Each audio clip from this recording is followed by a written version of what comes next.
ጊዜዋ ካለ ደጅሽ ለምን ታመመ ልጅሽ።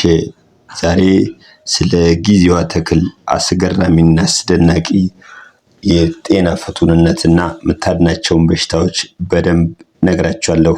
አድማጮች የዛሬውን ቪዲዮ በልዩነት በደንብ ተከታተሉኝ።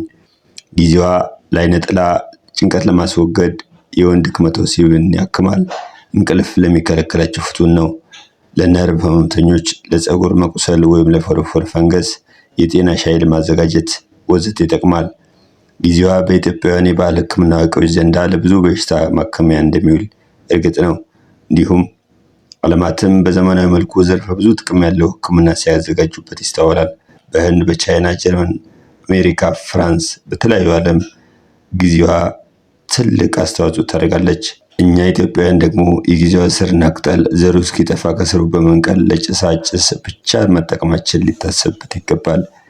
የጊዜዋ ፍቱንና ተአሚ መፍትሄዎች፣ 1. ለዓይነ ጥላ፣ ለዛር መናፍስት።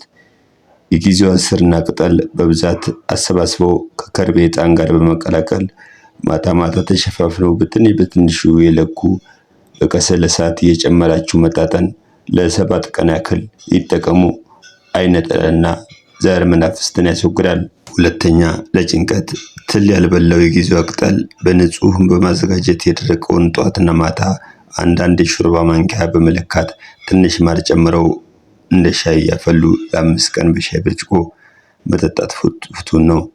3. ለድክመተ ወሲብ፣ ጊዜዋ ስሩን በንጽህና አዘጋጅተው ፈጭተው ማታ ማታ በሾርባ ማንኪያ በመለካት በግማሽ ሊትር ወተት እያፈሉ ቢጠጡ የዘር ፍሬ ያበዛል፣ እንዲሁም ፍትወትን ያስተካክላል። 4. ለነርቭ ህመም፣ የጊዜዋ ስርና ቅጠል በንጽህና 1 ኪሎ ያክል አዘጋጅተው ፈጭተው ከግማሽ ኪሎ ጥቁር አዝሙድ ጋር ቀላቅለው በ5 ሊትር ውሃ በማፍላት 3 ሊትር ገደማ ከቀረ በኋላ አጥለው አቀዝቅዘው በማስቀመጥ ጧት በባዶ ሆድ አንዳንድ የሻይ ብርጭቆ መጠጣት ፍቱን ነው። ለ1 ወር ገደማ ይጠቀሙ።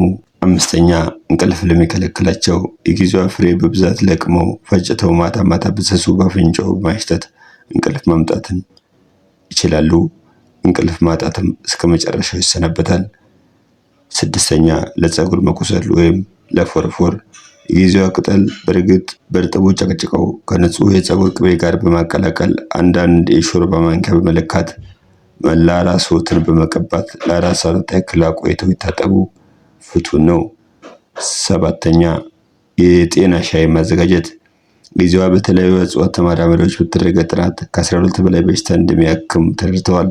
በሊቃውንት አባቶቻችን ዘንዳም ከክፉ አጋንንት እስከ ስጋ ደዌ በሽታ ሲያክሙበት ይስተዋላል።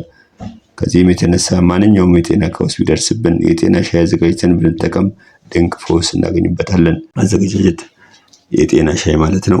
3 የሾርባ ማንኪያ የጊዜዋ ስር በ1 ሊትር ለ20 ደቂቃ ያክል በማፍላት ከ5 እስከ 7 የሻይ ብርጭቆ ይወጣዋል። ትንሽ ማር ወይም ስኳር ይጨምሩበት። ማስጠንቀቂያ፣ እርጉዝ ሴቶች እንዲጠቀሙበት በፍጹም አይመከርም። ሰፊውን የአበው እውቀት ሼር ቢያደርጉት። ጊዜዋ በደጁ እያለ ምስኪኑ የአገሬ ሰው አይሞትም። የቀደሙት አባቶቻችን እውቀትና ጥበብ ሳይበረዝ እንደወረደ ይቀርባል።